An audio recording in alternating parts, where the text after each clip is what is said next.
And I understand, I still once more want to appreciate your commitment and your participation, your contribution. And let me also welcome the stakeholders, our stakeholders who are always here working with us, the media, your contribution. It's finance, treasury here at Babalo. Our stakeholders who are always here working with us, the media. And I understand, I still want to appreciate your just a second, Chairperson, let me run through. Yes, Chairperson, I see Mr. Mulauds from National Treasury. Let me also welcome the stakeholders. Okay, thank you. Treasury, you're also welcome.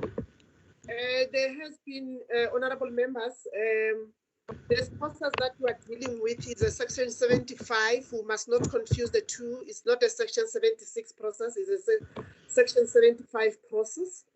And I'm requesting that we must always familiarize ourselves with these sections because sometimes they confuse. I want to now go to, before I go to the next item, there's a request, a plea from the IT and communications. Can you hear me clearly, Honorable Ryder? Am I audible enough? Yes, you are audible, Chair. Okay. There's a request, a humble request that please keep your videos on because we are on the live stream, we are on YouTube and on the TV channel. So the request that we keep our cameras on is a plea. That's the message that I have to pass to you, and I know that members will cooperate. Do we have apologies, Babalo? Thank you, Chairperson. We have received two apologies, Chairperson. The first apology is from Mr. Moletsane, Chair. Mr. Moletsane is off sick. Then the second apology is for Mr. Njatu. He is still held up in another meeting. He will join us 15 minutes late, Chair. Thank you very much. But over and above that, like I said, we must not confuse the 76 and 75. Honorable Njatu, as the whip, he has requested or co-opted Honorable Khai to be part of the meeting. That is allowed as long as that member is a member of the NCOP. Honorable Khai, you are welcomed. Your presence is highly appreciated. Thank you very much. Hopefully today we are not going to have much glitches. I'm just praying because it disorganizes us.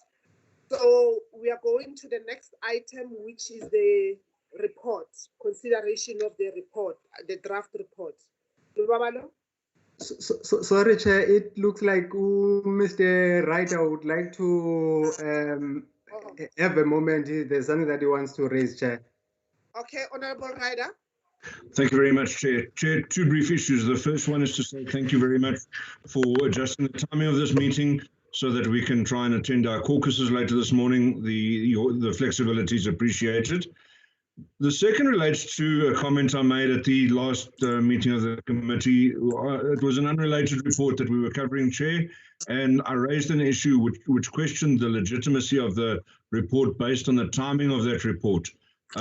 Subsequent to that, I went and reviewed the timelines and I found that my assertions were incorrect. So as much as I think that it's our duty to hold the committee to account and ensure that things are correct, I do feel that we must always be fair in our criticisms.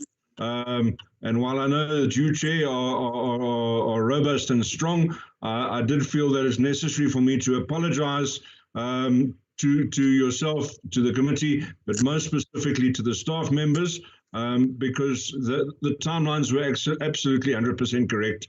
I was incorrect in my assertions, and I just wanted to place that on record. I have sent an email to that effect on the day of the meeting, but I thought it appropriate to do it in public and on the same platform where I made the comments initially. So my apologies extended specifically to the staff members, but to the entire committee. Thank you, Chair. Chairperson, Thank you may I very come much. in here, please? Just hold on, Honorable Karim. Honorable Rana, that is very fond of you, and thank you very much. That is appreciated. We will all learn from you. It's a good move, it's a bold move, and it's very much appreciated. We are teaching us something. Thank you so much. Honorable Karim? Yeah, Chairperson, but if he was really an honorable member of parliament, he would resign because of his mistake. But the DA doesn't deal with people who are errant, as you know.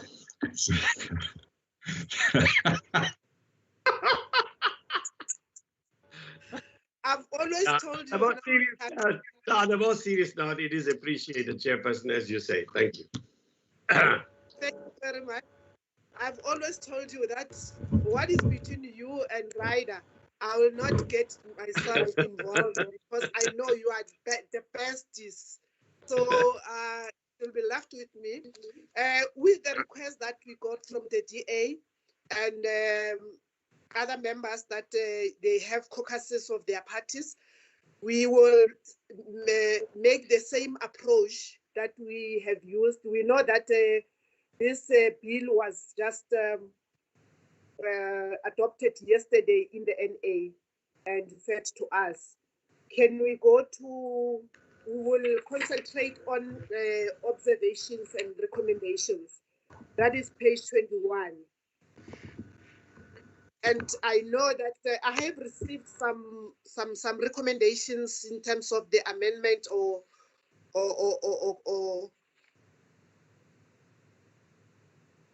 corrections or additions from Honorable Karim.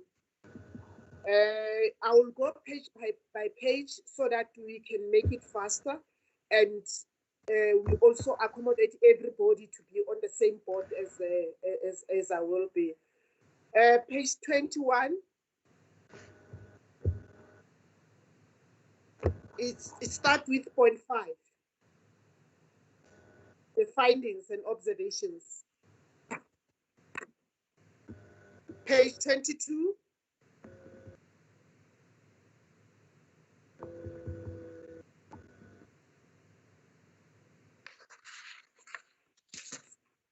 Page 23. Page 22, Chairperson. May I just come in, please? The amendments I suggested were in the first place. Sorry. Chairperson, the amendments I had suggested in the first place were directed for your attention. In other words, you know, as the chair, you oversee the report. I had expected that it'll appear in the form it's done, but be that as it may, it's there now. What I simply wanted to suggest is that on page 22, does it imply that you're accepting that proposed change, which I don't think is controversial? I think all, the one on page 22 is 5.4. Right? Yeah, now we're saying there that, well, the suggestion is if the majority agree. I was hoping in the first instance, Chairperson, that you would look at it and decide as the chair of our committee on what you think, but it's fine, it's here now. So 5.4 reads at the end, the committee is concerned at the very low uptake on the loans. Now, if I'm correct, I think only 11.4 billion or thereabouts, 12 billion of the loans have been taken up so far. And it's an initial 100 billion of possibly 200 billion. That's a very low percentage, Chairperson. That's about, if it's 200 billion, what is it? That's about 5.5%.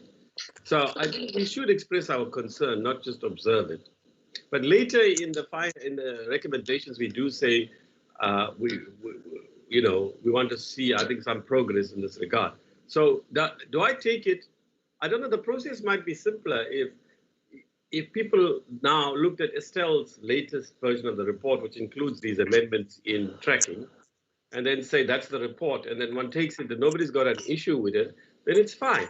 But on 5.6, there are some changes, and 5.5, obviously on agriculture, it's jobs. On 5.6, we're very concerned about corruption. It's a bit stronger than the original draft. But I'll leave that to you to process. All I'm simply saying is I don't want to come in on every proposed amendment. I just take it, it's tabled. And if people don't object to the amendments, Comrade Chair, I think we should accept them. They're not very controversial, or hardly controversial, or probably not controversial, almost all of them. Thank you. Okay, I think what you are raising, Honorable Karim, it makes sense, and the wording, the volume or the weight that the word carries makes a difference. We just can't note. We have to raise. If we have a concern, we need to have a concern, and I did not want to decide as a chairperson on the issues that you have raised. I wanted to give them to the committee so that the committee can also express themselves as we did last time. Can I find out if members agree with the proposals on 5.4, 5.5, and 5.6 as presented or proposed? Honorable members? Chair, can I be noted on 5.5, please? Who's that? Honorable Okam? Thank you. Chair, with regards to 5.5, I'm very glad that we are suggesting that the 2.4 billion deductions for cash must be given back. But I think what we are missing there when it comes to agriculture is the fact that this whole committee all the time had quite a lot of discussions about the drought and drought relief, and made itself clear that drought relief funds should be made available. Now, CASP is one thing, and it's very important. It's the Comprehensive Agricultural Support Grant. It's there to support upcoming farmers, but it's not where the buck should stop. We must most definitely, if we look at the rest of those sentences, we are talking about food security, and I really think that it is important that certain monies of the Department of Agriculture must be given back in order to assist the drought-stricken farmers in their various areas. Thank you, Chair. Thank you very much, Honorable Ocamp. Let's check what the recommendation is saying in terms of 5.5, because here it's an observation, and all the time we are making this observation. We do recommend. I remember in the last meeting we even recommended that we need to have a meeting with the Select Committee on Agriculture and the Department of Agriculture to deal with the following the issues that you have raised. Any other member on page 22, 5.4 for 5.5 and 6? Okay, 23. Chair, I see waving at you, but my hand is also put 23. Hello, Chairperson. Yes, there are a few members who have indicated that they would like to comment on some specific observations. I've drawn up a list. After Mr. Ocamp, it's going to be Mr. Dudoit on 5.7, and then Mr. Ryder on 5.8. With your permission, Chair, I would like to request that instead of me interrupting your meeting speaking, I'll keep my camera on. When you see me raising my hand, you must know that there's something that I would like to bring to your attention. Thanks. Okay. Okay. On which point is Honorable Ryder? Does Honorable Ryder want to speak on? 5.8. Yes, Chairperson. The first member should be Mr. Doyd on 5.7. Okay. Honorable Doyd, 5.7. Thank you, Chair. Chair, 5.7, it's written that whilst the committee welcomes the 1.1 billion relief fund to the taxi industry, I think that we must change that to notes. The reason for that is that currently the taxi industry is an unregulated industry. It doesn't contribute to the tax base of the country. Yes, it's very important for people to be assisted, to have them sanitized and to ensure that the public transport sector of the country is running well. But I mean, seeing that it's an unregulated industry and it's not contributing to the tax base, and thus not contributing to the financial fiscus, my suggestion is we just change it to notes. Thank you, Chair. Okay, members, can we have a bite on what Honorable Tutoit is recommending? Can I come in, sir? Troy? Okay, Honorable Hai. Yes, thank you very much, Honorable Chairperson. I note the point that is raised by Honorable Tutoit. But what I wanted to say, I also serve in the committee that is responsible for transport.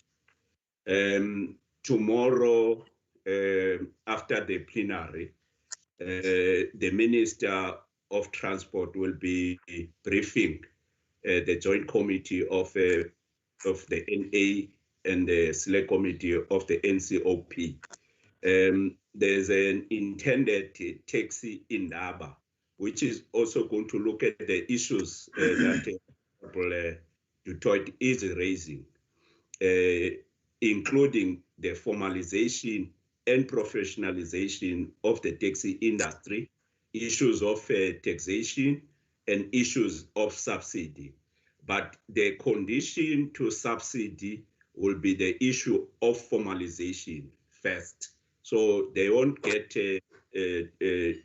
subsidy unless the industry is formalized. Formalization includes paying of taxes. So I'm not saying, I'm just giving the information so that at least I would rather suggest that let's leave that 5.7 as it is, with the understanding that the issues that he is raising are being attended to. Thank you, Chair. Okay, I know that Minister Mbalula has been talking about this issue, and hence there has been an outcry from the taxi industry, and he insisted that they need to be regulated just like any other business. Until then they can be helped. Anyone who disagree? There are two motions. Can we go with the 5.7 SEs? Because I think what Honorable Tutoit is saying, he's not really disagreeing with the recommendation, the observation. He's just saying, let us not note behind our mind because we know this is the situation. But with the information that Honorable Ryder came with, does address that. Honorable Tutoit, you want to come back again? Yes, Chair. I'm not agreeing by welcoming the 1.1 billion. I want the committee to note that, yes, the public transport sector needs to be assisted, like all other entities and small businesses needs to be assisted.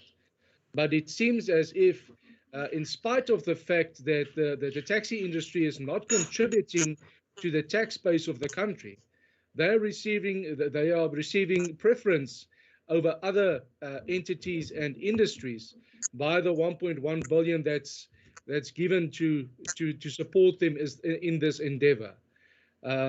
That's why I say we must note it and not necessarily welcome it.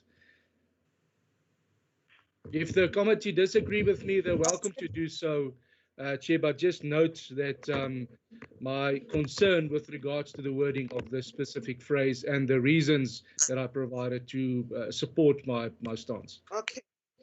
Chairperson? I'm caught in between. Who's that? Honorable Cullen? Yeah, just very quickly. Look, firstly, I think this area is very complex. I don't personally, Comrade Chair, sort of know exactly what's the correct thing to do.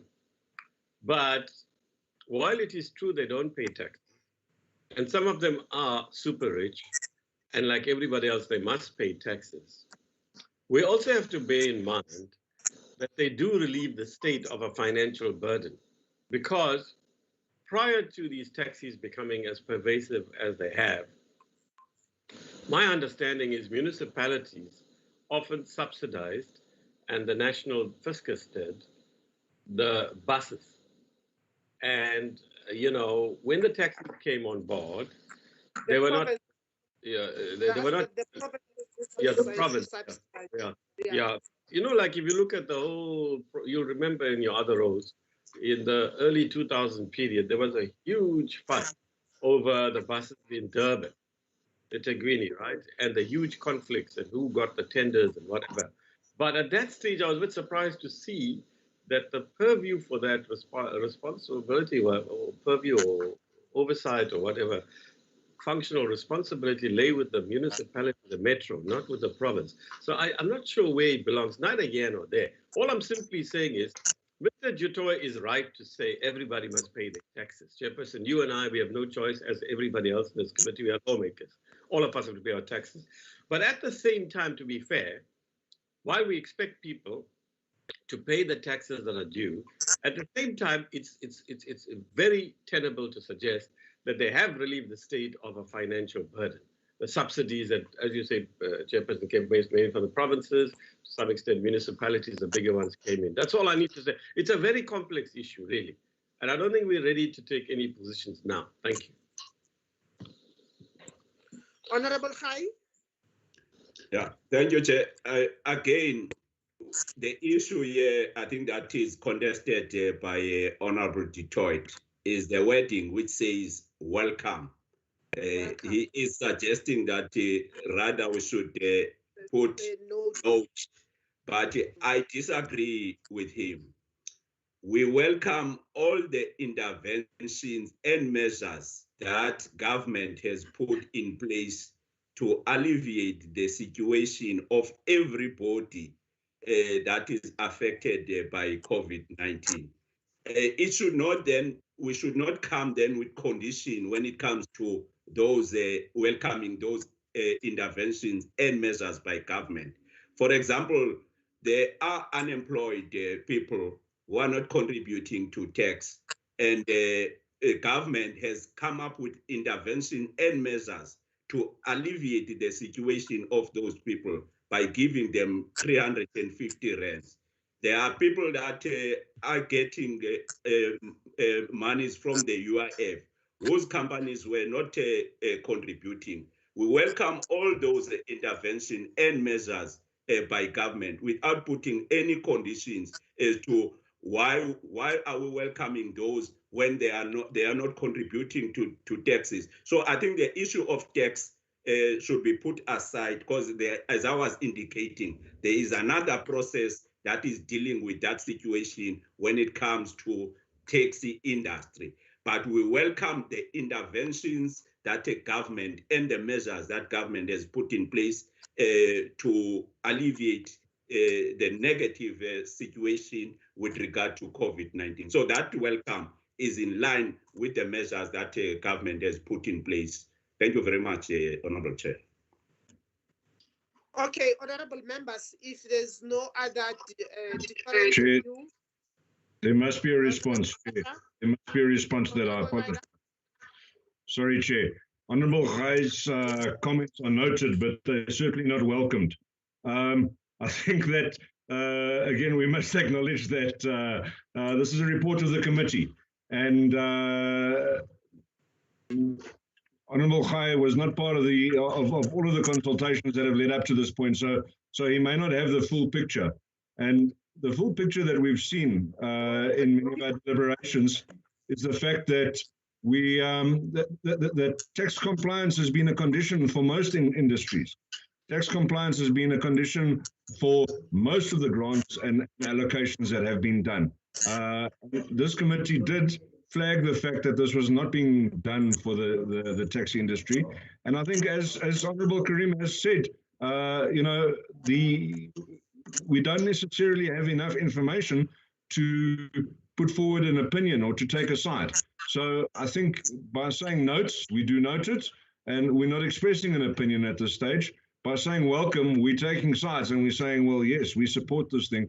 So I would be much more comfortable with notes based on the inputs that have come from all of the members, and including Honorable Khai's inputs. I think that that without having a fuller picture, we can't welcome. We should not. But that's my final word. Thank you, Chair. No, Comrade Chair, can I please come in? Yes, Honorable Karim. Sorry, I don't want to. I know they have to go to their caucus, right? But I agree with Comrade Khai. He's right. What I was saying wasn't to suggest we must go with Mr. Dutoy. I was simply saying let's not take it further than what we currently have. So the current formulation is fine. I don't think we should deepen it because we don't know the complexities. But I agree entirely with what Comrade Khai is saying. And the fact that he wasn't here when we were processing the appropriations bill is irrelevant. The substance of what he's saying is valid on its own terms. So, you know, it's almost like he was part of the deliberations. And even if he was part of the deliberations, he would probably have said the same thing. So I don't think that's fair, Mr. Ryder. But nevertheless, look, it's getting late. We're not going to resolve this thing. What we're simply saying is that as the ANC majority, the word welcomes is used in a qualified sense. We're not the transport committee. Comrade Khai and them know more about things. He also played another role before he came to Parliament. He probably knows a lot more than all of us put together. All I'm simply saying is, my intervention was not to say that we drop the word welcomes. And Mr. Khai is right. I mean, you know, Comrade Khai is right. I mean, you know, all the points he made I actually agree with. But I'm just saying it's more complex for us to go beyond what we've just done. Leave it as it is, but we take note of what Fani is saying. And at some stage, maybe we need to say it as lawmakers. Whoever they are, traditional leaders, Comrade Chair, this is a position of the party, as you know, when we process the property rates bill and all that. We had huge debates. It went finally to the powers that be, you know, the policy makers, as it were, above us, so to speak, and they agreed. Traditional leaders also. There are some of them who can easily afford to pay property rates. Right? That matter is now being still processed by the ANC. But the fact of the matter is that our position remains that everybody must pay taxes. And those who are super rich must pay appropriately. But we have to take into account the roles that they play and so on. So in a way, they are relieving the state of a subsidy. And maybe you want to take that into account when you decide on the tax system. But what I'm saying is, let's leave this thing for a proper discussion. Let's engage with the Transport Select Committee because we don't know the issues well enough and take it further from there. That's all. Thank you, Chairperson. Honorable Dutoit, I think you are going to be the last person on the matter because we need to move. Honorable Thank you. Dutoit. Thank you, Honorable Chair. Obviously, the ANC is going to steamroller this through and not change the wording. But if I can just refer to what Honorable Karim just said, that his argument is that the taxi industry is relieving government from a burden, then I'm putting my hand up. We must put additional relief for farmers, which are also relieving government of an additional burden for feeding the nation. So let's be consequent in the way of implementing measures throughout the whole sector, and not only focus where our voter base is. Honorable Mkiva.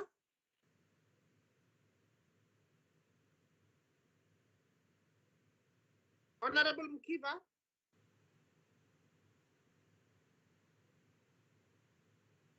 Is he still connected? I'm the spokesperson. Yes, Chairperson is still connected. I can speak on his behalf. The point is, I'd really like to reply to Fani, but some other time. Okay. Honorable members, I think with the information that Honorable Khai is sharing with us, it's a public knowledge that the minister have been speaking about it, and we should not try to discriminate and say we note the relief on other sectors, but welcomes the relief on other sectors. Whatever interventions that the government is doing must be welcomed because we understand. Because now I see the committee being divided. Honorable Dutoit, we know that every meeting we talk about the relief that and the declaration that has been done on the drought relief. And it's a matter that has been resolved in the House, even though we have not been supported, but the majority of the majority party has decided on the matter that needs to be given more attention as per the recommendations. Can we? No, I don't think anybody will be harmed given the circumstances and the explanation and the knowledge that we have had outside what the minister has committed on. Can we move to? I've made a ruling in that matter. Can we then move to 5.8, Honorable Ryder? Honorable Chair, sorry, Honorable Chair, can I just come back to 5.5, please? We have discussed the taxi industry now for quite a while, but we have not discussed the whole issue with regards to farmers and the fact that this committee, as you just said, has had numerous discussions on drought relief, but there's absolutely nothing in this document saying that. We are supporting CASP and we agree with that, but we are not saying one word on drought relief, whereas this whole country was declared a drought disaster area in February this year. We need to say what we have said in the meetings all along, and this committee was quite unanimous in its support to drought relief to our farmers. But this report does not say one word with regards to the fact that there must be a reallocation towards drought relief. I was referring to our previous bill, B9 2020, on DORA, that we were very specific and we emphasize on the issue of the drought relief. So I don't know if members will be satisfied that each and every meeting we have to speak about one item. My take is that as a committee, we need to follow up on issues, and we have made a decision to say we need to call agriculture and the relevant select committees on the matter to find out as to how far are they in terms of implementing this issue, instead of repeating it over and over and over again. Can I plead with you, honorable members, that we move, because you have requested also that you want to. I hope you will not leave before we finish the meeting. Honorable Okam, you still want to come back? Thank you, Chair. Chair, yeah, we have discussed a lot of things on agriculture, as have we discussed CASP. And CASP is the only thing that we are putting in the report. So if what you are saying is that we must speak to the other committees and they must come and make presentations, then we should have left this statement about CASP out, and that would be a mistake. We want that statement to be in there. But we cannot put one in that we've discussed, and others that will still need to be discussed is not in. This committee made it very clear that our farmers need assistance when it comes to the drought. Now, I fully agree that we must have this money go towards CASP, but then we must really put in what we have said in this committee, and we are not. Okay, thank you, Honorable Okamp. I'm trying to avoid a dialogue between myself and you. Can I invite other members to come into to this discussion? Honorable Okamp has taken us back to 5.5. And before I make a ruling, I must hear what other members are saying. Honorable Detroit. Thank you, Honorable Chair.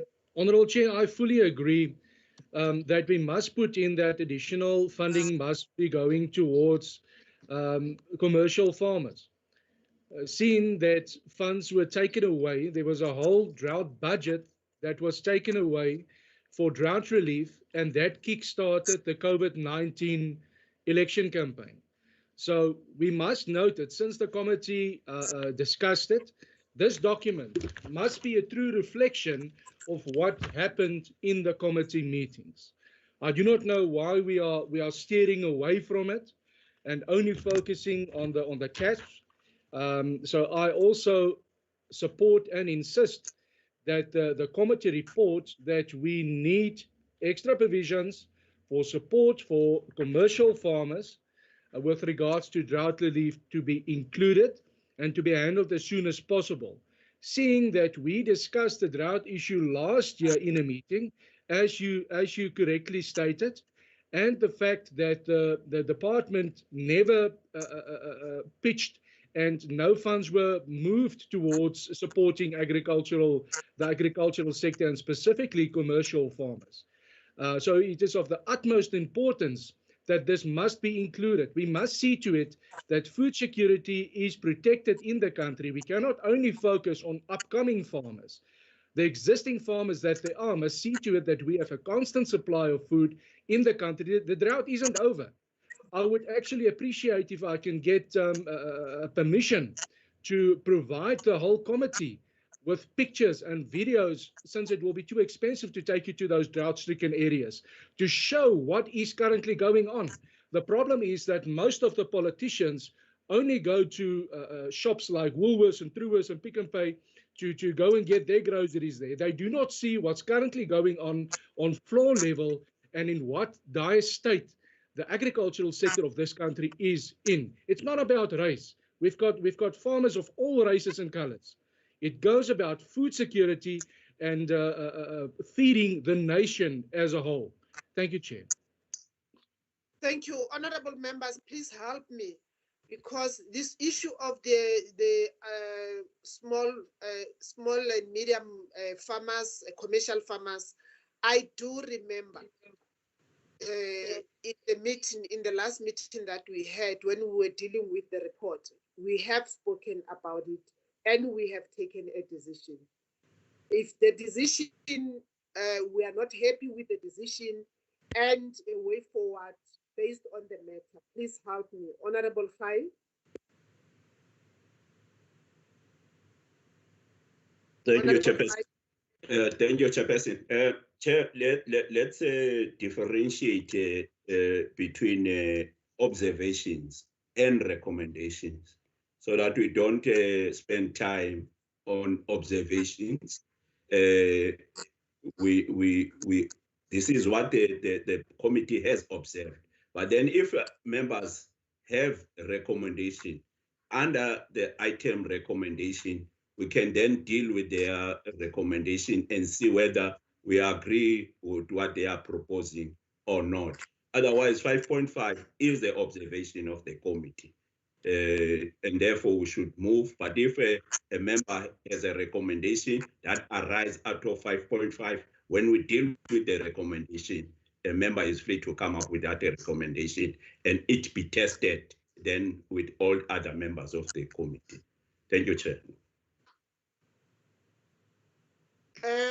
Honorable Rider 5.8, I think the ruling, I'm agreeing with what Chairperson. Before you come in, Honorable Karen, I think Honorable Khai is assisting and supporting what I've said, that these are the observations and we'll go to recommendations. What we need to check and why reports are sent before is to check whether the observations speaks to, or the recommendation speaks to the observations and the findings. That is the main aim. Honorable Karim. Yeah, Comrade Chair, I have put in the meeting chat and put my hand up some while back.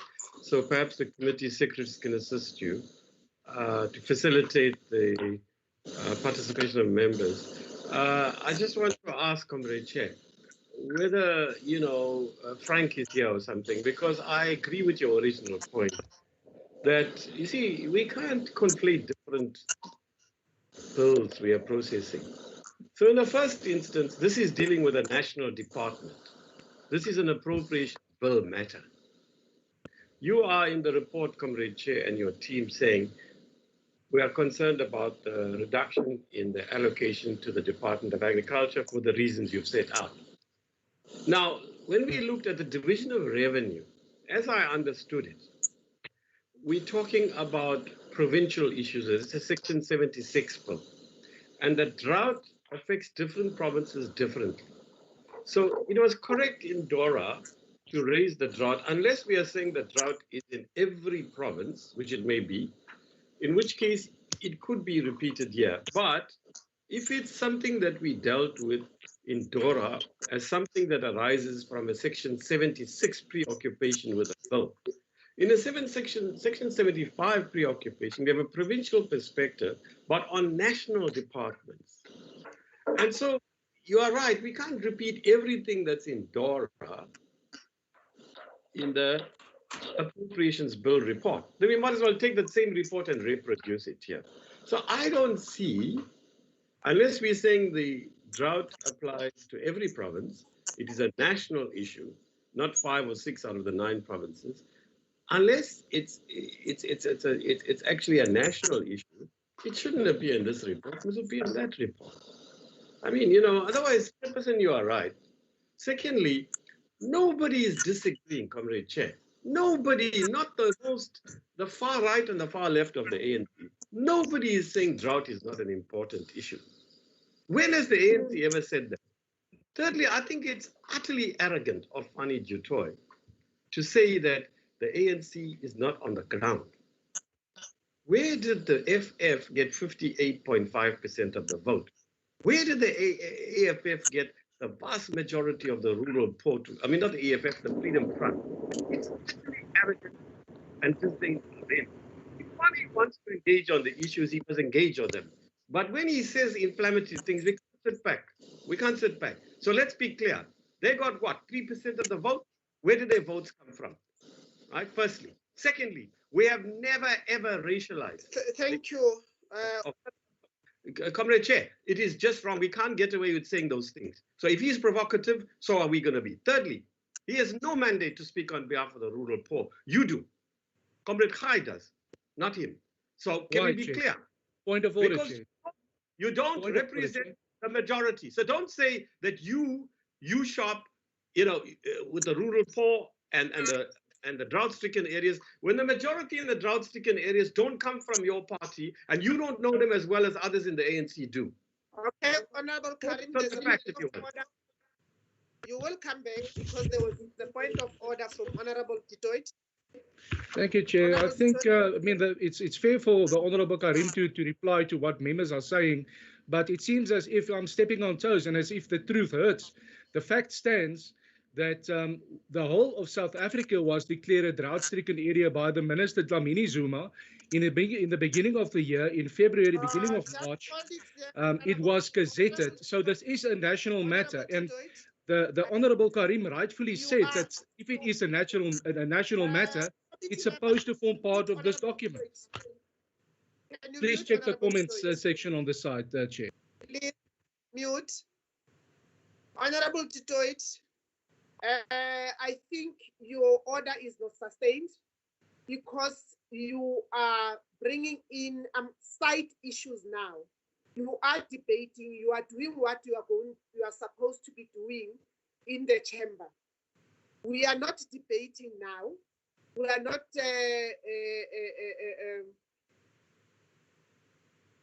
opposing each other, trying to challenge each other's manifestos and stuff, and how well does each of us do. But then, as always, I'm requesting that let us not politicize this issue. We have just started. We are still on 5.5. And now the committee is now deteriorating. And I have a responsibility to make sure that I maintain the decorum of the committee. I plead with you, honorable members, don't bring inside issues. Let's focus on what is on the paper. Honorable Karim, were you done? I'll let it pass in view of your ruling. There's a lot more I could say. I think people should just focus on the issue. As I'm repeating, all of us fully support the need to have a drought allocation. We do not racialize it. And thirdly, it's a fact that the majority of ANC MPs know the drought-stricken areas far more than any other party would, apart from individuals in those parties. And on that note, honorable members, I think all of us, irrespective of our race, our background, our economic status, we all need food. When we talk about the food bank, it affects everybody. Whether you buy at Woolworths, whether you buy at Boxers, or you buy at the spicer shop. At the spicer shop, we all need food. It's very important because we want to survive, and it's part of the agenda of this government. Honorable Rider, 5.8. Thank you very much, Chairperson. Hopefully this will be a less controversial change, and I won't be told about what I know about and what I don't know about. Chair, this the comment in the first sentence says the committee notes, not welcomes, the committee notes that the budget of the South African Defence Force has increased by as much as that of the Department of Health. That's not factually correct, Chair. The South African Defence Force's budget increased by more than that of the Department of Health, and I just think that needs to be correctly recorded, please. Treasury, can you help us on this one? Because I was not part of the past two meetings where you dealt with the matter. More or equal? Treasury?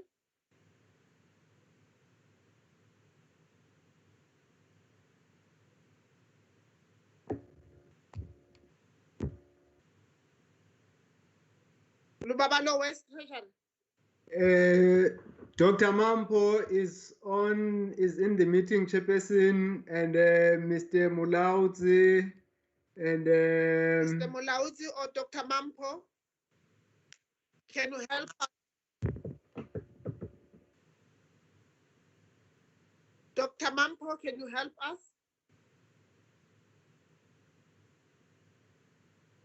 And for the record, the members who were present in the previous meeting, is this what you have observed as per the presentation from Treasury? Chairperson, We need to record exactly, observe exactly what they have said. Chairperson? Yes, come in. Look, it's an empirical issue. It's not an ideological issue. It's not a race issue, as somebody likes saying. No, it's an empirical issue. If Mr. Ryder is correct, he is. If he's not, people need to tell him, no, what his formula. The researchers on our side drafted that. They should check it out with Treasury offline, and whatever is correct will be done. And Mr. Ryder be informed appropriately. In other words, if Treasury can't get connected now, we can't sit here endlessly. Let's just move on. It's an empirical thing. I think we agree with Mr. Ryder. If that's what's the case, we have to mention it. Thank you. Mr. Lomo, before I just pass it, because it for me, it's a big matter. If you say they're equal, whilst they've reported that the one is above the other, then we will be lying to the nation. Whatever we do, whatever we report to the nation, it should be correct, and we will be held accountable for that. Mr. Lomo, the content advisor. Yeah, morning, Chair and honorable members. Thank you for the opportunity. The observation, Chair, was derived from the deliberations of the committee, and if you check the minutes of the 23 where Treasury presented, the issue was captured as it is also in the observation. However, as Mr. Karem was saying, we're going to have to check the figures. If then the figures shows that the SANDF was given more money than the health, we're going to have to change it as such. I don't think, Chair, it's a big deal. Does the committee agree that? Okay, thank you, Pilelani. Does the committee agree that we hang this matter and say the secretariat, the content advisor, go and verify with the Treasury, because only the figures can confirm this. Let us not rely on what we have discussed. Maybe that was informed by exception, but let us go and look into the figure. Chair. With that understanding, Honorable Ryder. Chair, I'm going to share a screen if I may, just to indicate it's the presentation. Okay, Chair, I'd like to share my screen in a moment, just to show you. It's a presentation from the PBO. I hope you've got the right one on the screen there. There's nothing on the screen. Oh dear. Okay. Is it now on the screen, Chair? Yeah, it is. Okay, if you see where my mouse is, it's showing the increase for defense of 4 billion. If you scroll up slightly, the increase to health is 2.9 billion. I don't think there's room for argument there. Okay. All the members see the difference, the figures.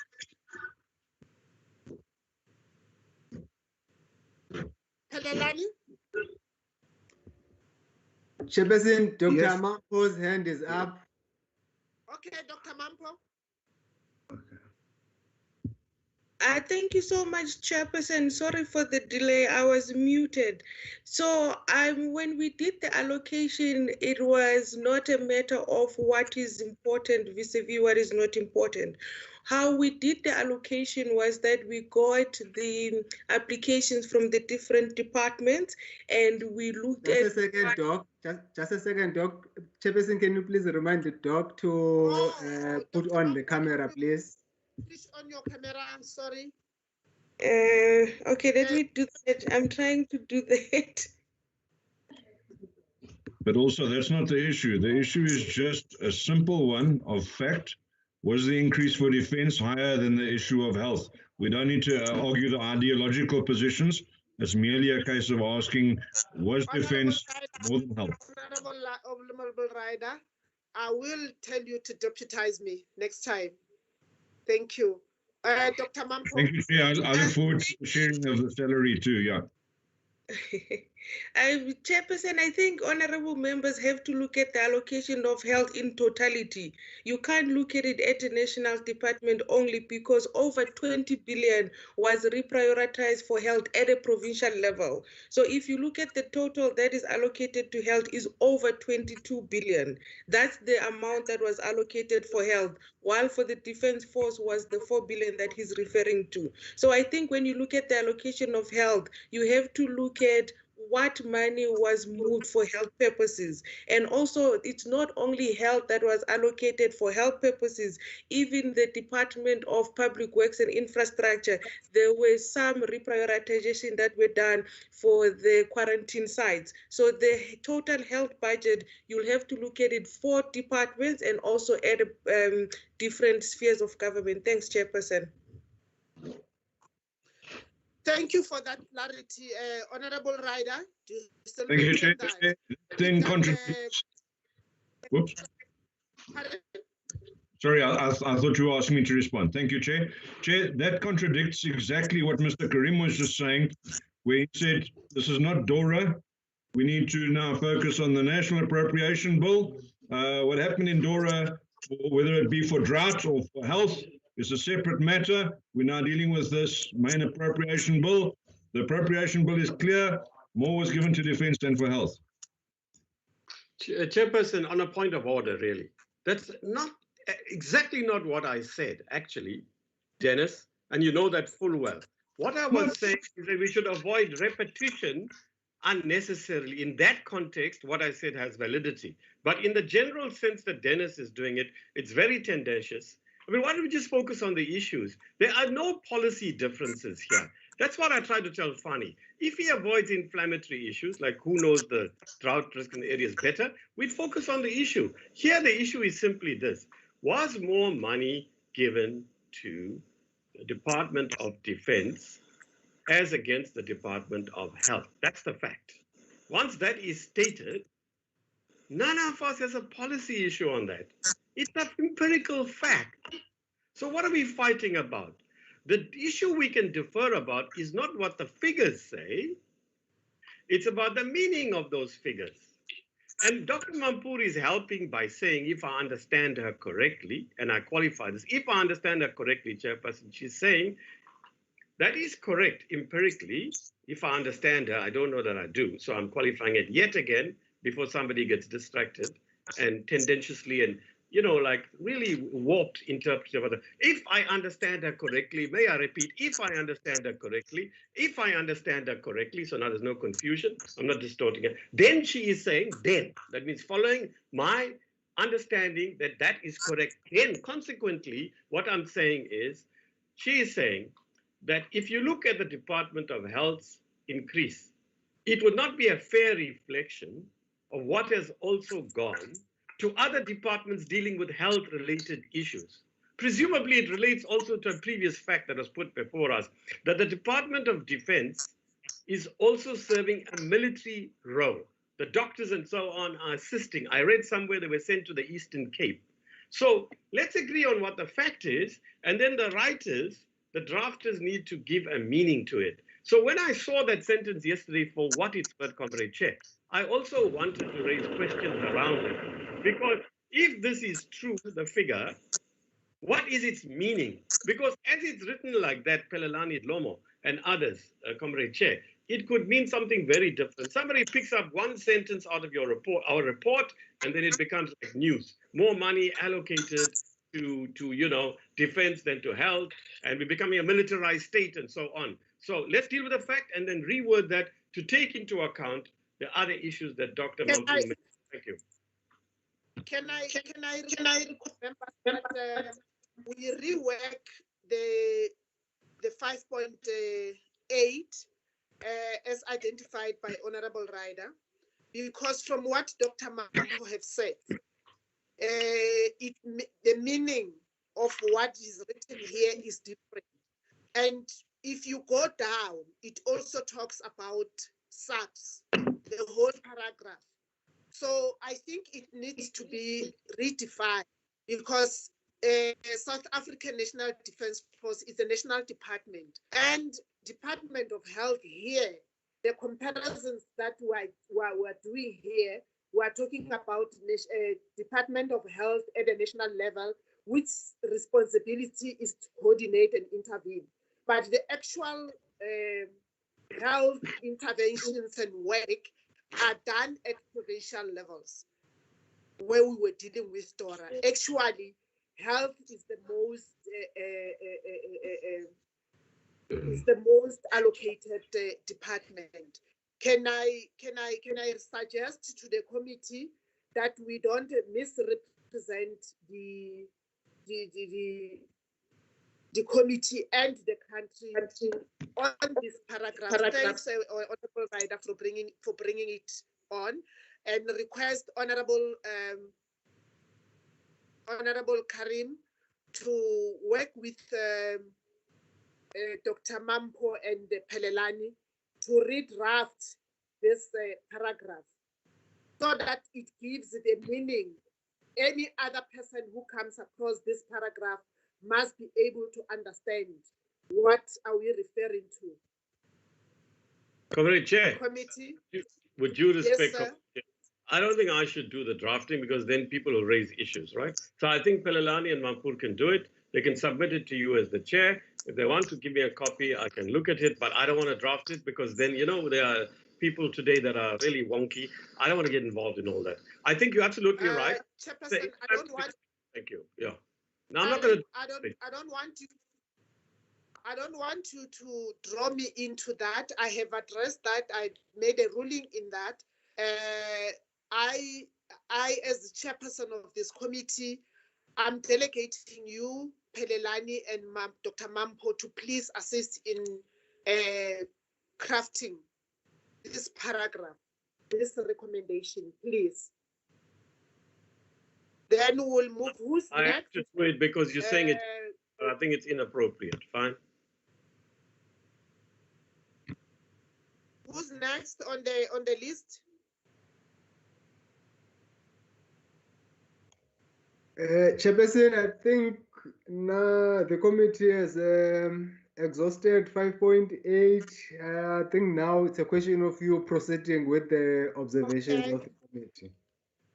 24, there's a 5.14 by Honorable Ryder. Thank you very much, Chair. Honorable... Thank you, Chairperson. Yes. You know, I just think this is a bit of a political cheap shot to highlight one particular municipality. You know, there are many municipalities that regularly surrender funds to the NRF. There's many departments that do it as well. To highlight one municipality is just a political cheap shot. You know, it's up to the committee if they want to keep it in there or not, but I really think it's inappropriate. Thank you, Chair. Chairperson. Yes, sir. You know what, Comrade Chair, I must confess when I saw that, I don't know why I'm confessing, I must say, when I saw that. All right, Comrade Chair, I'm saying when I saw that, yes, it just struck me as very odd, right? And slightly like, I can't resist but say, well, I don't know whether I agree with Dennis Ryder's words, but it's credible what he's saying. So I think there's no need to mention that, really. It's not fair because...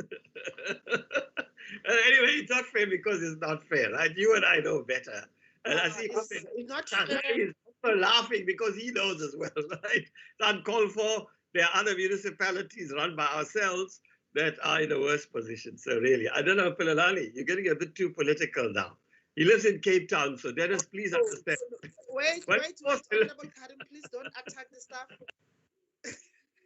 Don't whip the staff now. No, I have the greatest of respect for him. I'm just teasing him. No. Honorable members, can I take with you that we do away with 5.14? Those of you who agree that we do away with 5.14, and that will then affect the numbering. Mr. Khai's hand is up, Chair. Mr. Khai's hand is up, Chair. Mr. Khai's hand is up, Chair. Who wants to speak? Honorable Khai, Chairperson. Honorable Khai? Yeah, no, thank you very much. Thanks, Chair. Perhaps the only thing, I think the numbering, Chair, should stay the same. What you just delete is such as the city of Cape Town. It should just read the committee is also concerned with municipalities and other government departments. Yeah, Comrade Chair. Yeah. Except that we all know it's very true about Cape Town, but we won't say it. So I wanted to delete the city of Cape Town. Yeah. Thank you, Chair. Cape Town and maintain the paragraph. Yes. Is that the agreement, Honorable Ryder? Are you comfortable with that? Yeah. Absolutely correct, Chair. Yes. Okay. Let's go to. You will indicate Estelle, and if there's someone else who wants to speak, I'll go to page 25. We are now on recommendations.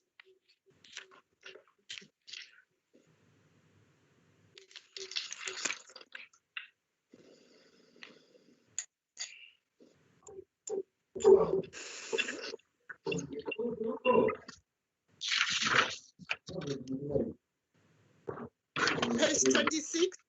No, sorry, Chair. Sorry, I think Mr. Ryder would like to have a word on page 25. On which point? Chair, so on no points at all. On no point at all, okay? No, the issue is that, you know, normally, and I know it's not always the case, but normally if there's an observation such as 5.2, then there would be a recommendation on 6.2 that feeds from it, if appropriate. So what we have is observation 5.2, which relates specifically to the amendment to section 6 that was introduced to the appropriation bill, which gave the minister additional powers, or which seeks to give the minister additional powers. And that is reflected in 5.2. There's no recommendation of the committee that emanates from that observation, and yet there were substantial comments made in the committee that there was concern about whether the additional powers would be used for the bailing out of SOEs, specifically SAA, but there was concern that the exact use of that money you know, if it was being done as a sort of a behind-the-scenes shuffle of funds to assist with bailouts. I think that that should really be captured somewhere in the recommendations, that we kind of note the fact that the minister's being given these additional powers. We don't agree with it, or some of us don't agree with it, certainly. If it's merely being done to provide a smokescreen for him to do things that he's not prepared to do through the normal course. And as a result, those additional powers must be used specifically as detailed within the law for unexpected, unanticipated expenditure, and not for trouble and problems that we've known have been brewing for some years. Thank you, Chair. So I'm proposing we add an additional paragraph to that effect. Okay, Chair, if I may. Chair, if I may. Just hold on. I've been asked by your last Honorable Rider, because I was struggling to hear you. Maybe it's the connectivity on my side. I don't know. From what you have inputted is that you want to propose an additional recommendation. Is that so, Honorable Rider? Yes, that's correct, Chair. Okay, Pelelani. Yeah, thank you very much. Pelelani, just hold on. Before I give to Mr. Jomo, is there any member who wants to speak to what Honorable Rider has raised before we give to administration? Honorable Khai? No, just a repeat of what he was saying, Chair.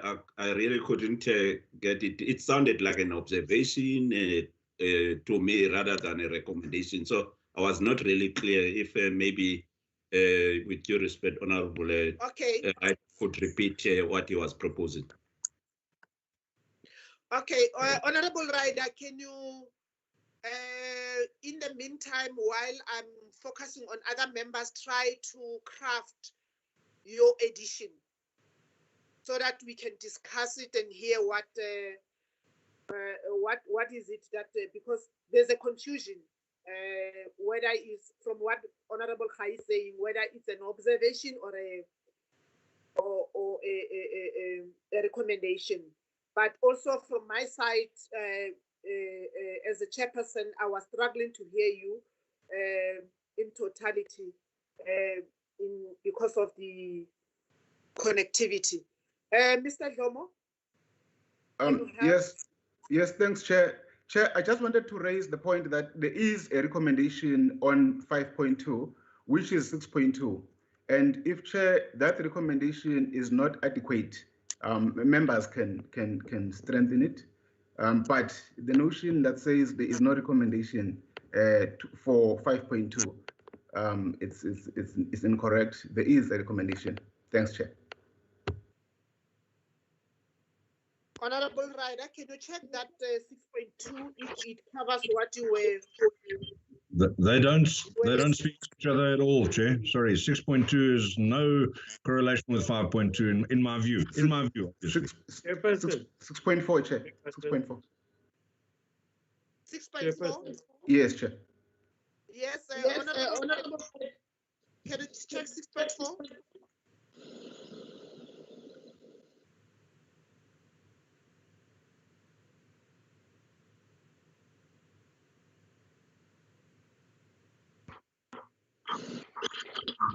Yes, sorry, Chair, quite correct. 6.4 does correspond to 6.2, but I don't feel that it goes far enough to say that the and I'd like to request that we strengthen it to recommend that any movements of the minister are exactly in line with the prescripts of or the requirements of that the expenditure must be unforeseen. Chairperson. Okay. Yes, sir.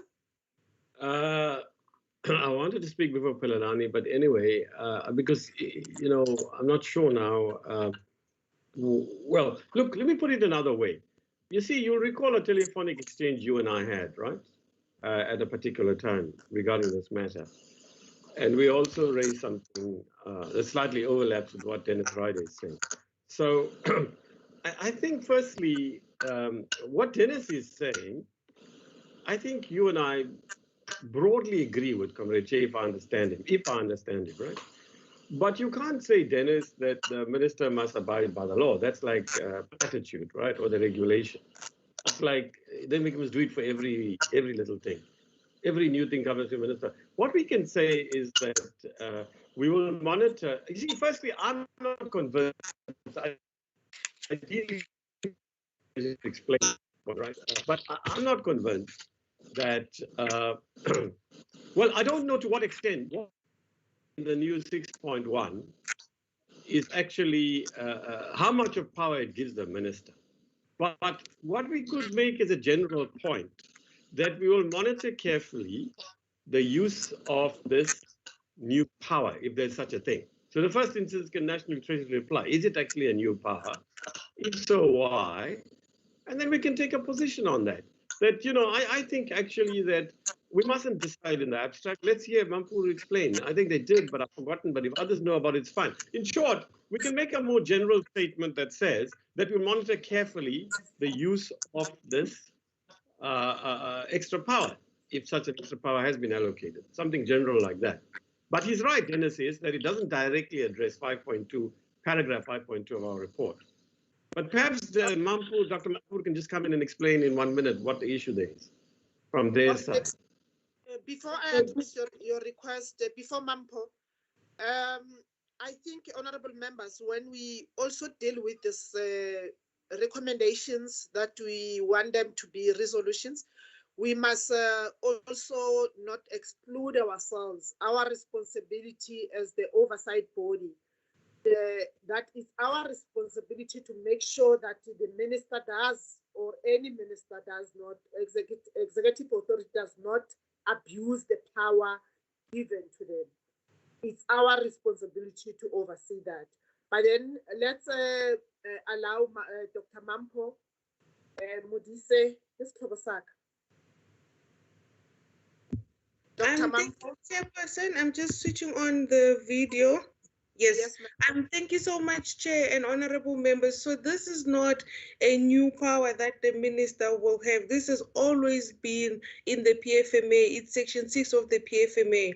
The reason why we brought it to the committees is that what was announced in the budget is now, minister won't be able to deal with it because we have a new bill, which is the special bill. So basically all we are asking for is that what he announced in the budget speech, it should be things that he can still do given the new bill. So initially the way we should have done it as the treasury would be that we put the clause in the appropriation bill in advance. So because we didn't put in the clause, we realized that we have to do the amendments. But this is not a new power that the minister will be having. This has always been there. What this is, Chairperson and honorable members, is just a mechanism that will allow the minister to use the funds for what purpose, or for the purpose that will be in the PFMA. So to give you an example, the special budget has a 19 billion that is set aside for employment creation. This section will allow the minister to then disperse the funds to the different departments before we get to the October MTBPS. So this is a mechanism of how the minister can disperse the funds, and these will be represented in Parliament once the decision is made. So it's not a new power. I hope that clarifies it to the members and Chairperson. Thank you. Thank you very much. That assists a lot. And it also gives me comfort that if this is not a new power that is given to the minister, it's something that has been there in the PFMA. What we need to do is that it's also not misinterpreted at other levels when we play our oversight. Can we, with that understanding, move to page 26, Honorable OCAM 6.6. No, sorry, Chairperson. Can I take you back? Because I'm not sure that we all agree with Dr. Mampo on that. Okay. So that certainly wasn't the impression that was created in the committee meeting where we sat. It was indicated that these were additional powers given to the minister. And I might be wrong, but I think that PBO also was of that opinion. And I think that the majority of the National Assembly Committee was also of that opinion. So I'm not sure that Dr. Mampo's information she's giving us now is the understanding that was created in the committee. Understanding, again, this is a committee report. Wow, she's actually taken the wind totally out of my sails because,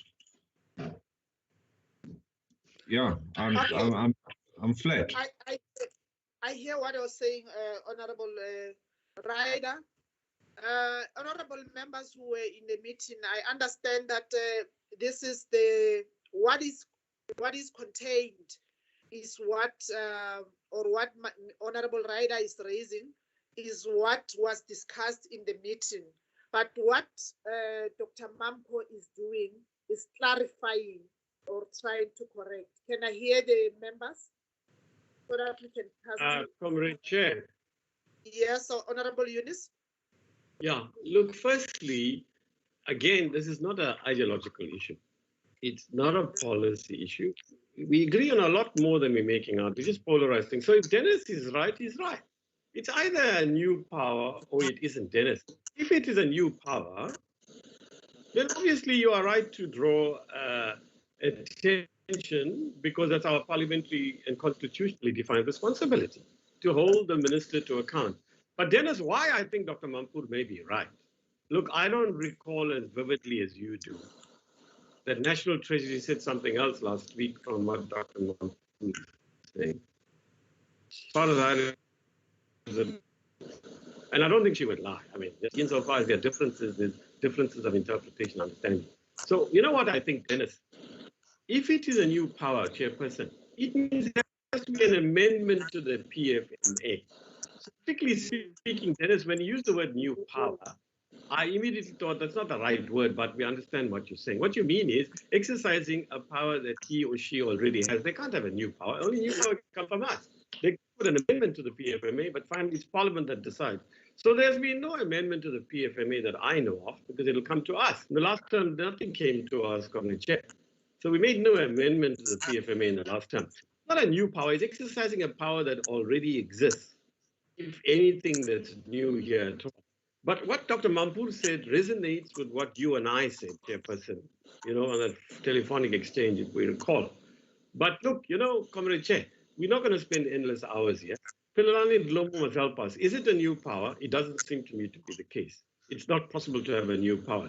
Is it a power that's being exercised that has not been used before? For example, Comrade Chair, in the law, we often say a minister may regulate on A, B, C, D.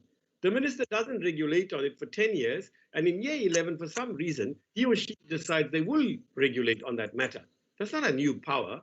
That just requires Parliament to be more alert. Why is the minister now suddenly having this decision to exercise a regulatory power in the law that he is allowed or she is allowed? That's why we have to not say it's a new power. We'll just say something. Dennis is right. We have to do it, Dennis. We're not disagree. It's just the formulation is right. Let's put a generic thing that says we will monitor carefully the exercise of this particular regulation. That's all. And we agree with you, Dennis. It's not a policy issue. Let's just get it right and the wording right. Well, at least I agree with you. Most comrades would. Thank you, Mr. Nodata. Dr. Mampo's hand is up again, Chair. Okay, Dr. Mampo.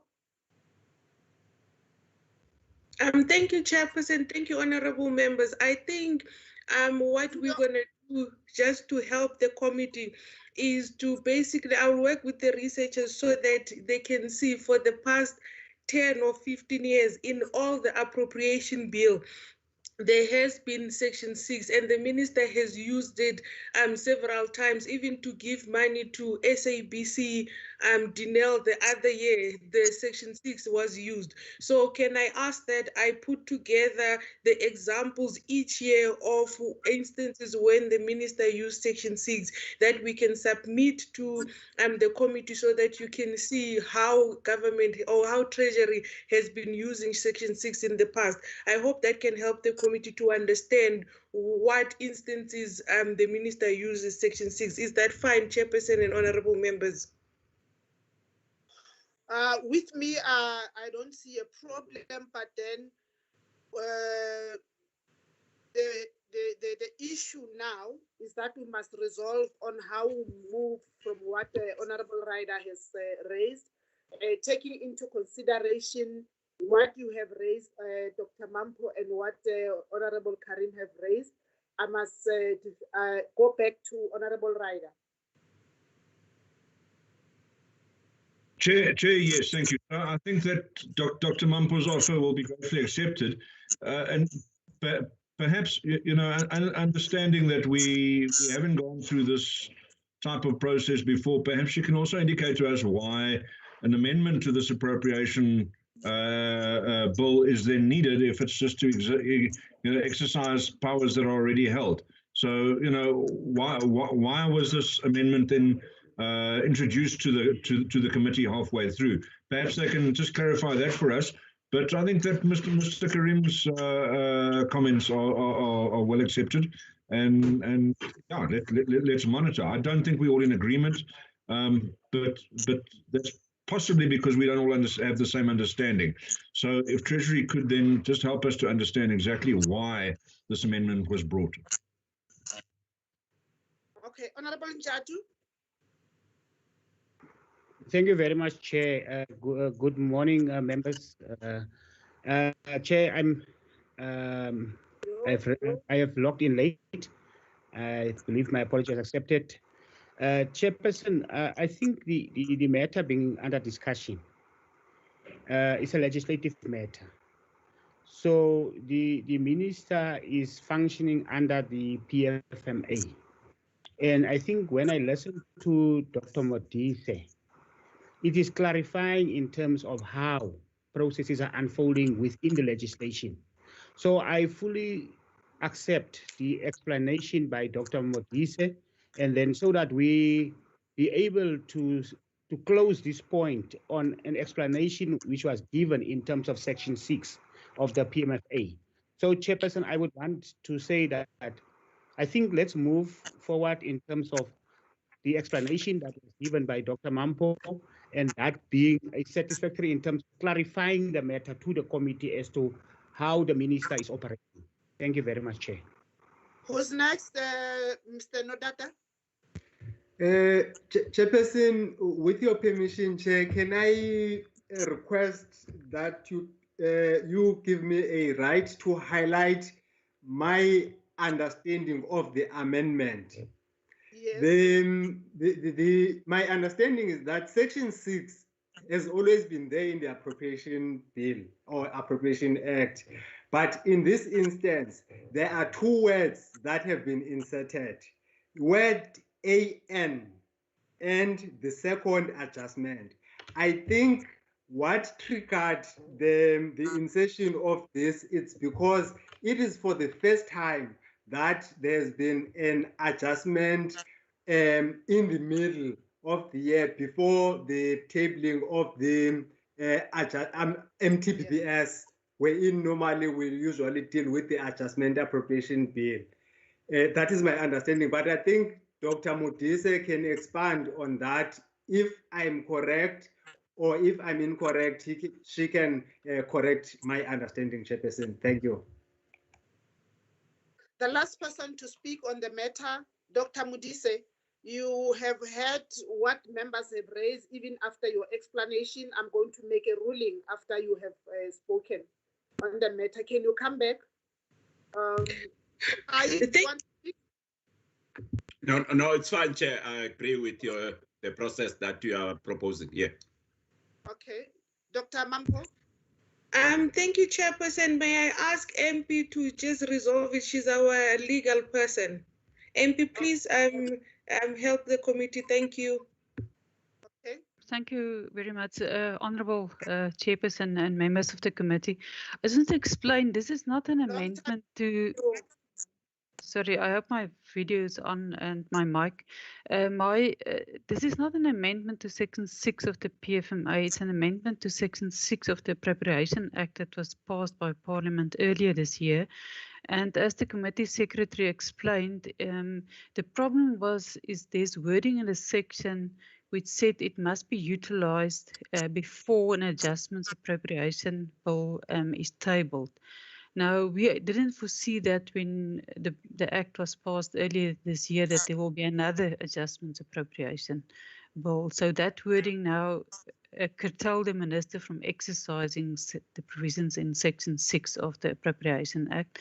And as Dr. Modise explained earlier, this power is in previous appropriation acts in a number of years. Well, certainly since I joined Treasury in 2012, but we can also check before. So it is not a new power, and the amendment simply is to enable the minister to use this power.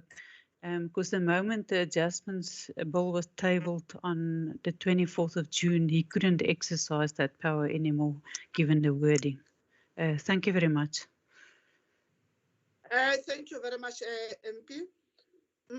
Honorable members, I think we have discussed, we have requested clarities, the legal minds and the financial minds, and everybody to interpret and make us understand this. And I think all of us, we must be on the same level.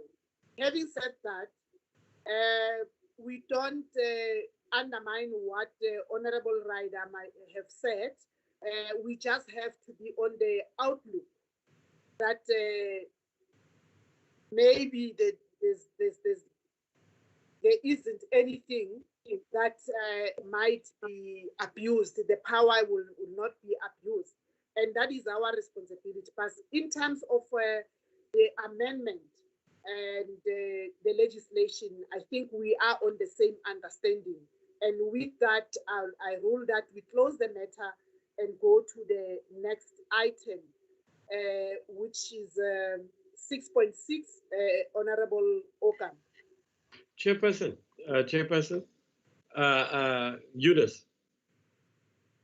Eunice? Yeah, no, I accept your ruling. Just one practical issue. Given explanations now, as you rightly say, Dennis Ryder was right to raise it, to be wary, and wrong to think it was a new adjustment of a power. But having said that, do you think it's really necessary, committee, the whole committee and chairperson, for Dr. Modise now to go and do all the stuff about how it's been used over the last 10 years and so on? It's a lot of work, it's unnecessary. Do you really want us still to do that? No, my ruling, I think, is clear, Honorable Chair, that there's no need for that after the discussion, because after she has proposed that, there were further clarities. So my ruling is that we all understand we are on the same level, and I think the legal mind from MP has closed the matter. We are on the same level. What we need to do is just to be on the alert that powers are not abused. Honorable Okam, on page 26, 6.6. Thank you, Honourable Chair. Yes, I don't want to re-say what I've said earlier on with regards to this, but we are now at the recommendations, and 6.6 speaks to exactly what we have discussed before. I don't want us to go into and repeating what we said. It's just a matter of, I think it's important that 6.6 must reflect the recommendations of this committee, and one of the recommendations that this committee have discussed all the time was the fact that we need to look at drought relief to the farmers. The word drought relief is not mentioned once in this whole report, and I think in these recommendations where we say the committee is of the view that more resources are required in the agricultural sector to support South Africans to produce food for themselves. We must say that, sorry, my dogs are barking. We must say that it must be there for drought relief as well, please. They are calling you to order. The dogs are Yeah. I think it's my mother-in-law that came to visit. They are trying to bark at my mother-in-law. So yeah. They're happy. They're happy she's there. Honorable members, 6.6, the issue of the drought relief. Honorable Ocamp suggests that there should be something that talks to drought relief, because there's no word that talks to drought relief. Can I hear honorable members? I know Honorable Tutoit also want to speak to the same issue. Thank you, Honorable Chair. Honorable Chair, I wanted to ask wanted to add in the first sentence behind comprehensive Yes. agricultural support, the grant CASP, we must please add, and drought support to commercial farmers. That is all from our side. Thank you, Chair. If I may, you may allow me, Honorable to do it. I just to have to understand you for interest's sake. I think today is for the second time when we talk about the farmers. To talk about commercial farmers and leave other farmers. Is there a reason? Chair, if I may, yes. Because at the moment, may I comment? Chair, the reason I'm highlighting commercial farmers is that the agricultural support programs that are currently running are for upcoming farmers and black farmer support. Commercial farmers are non-racial. They are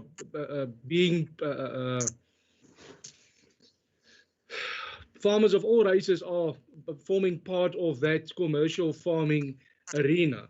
That is the reason why I highlighted it as commercial farmers.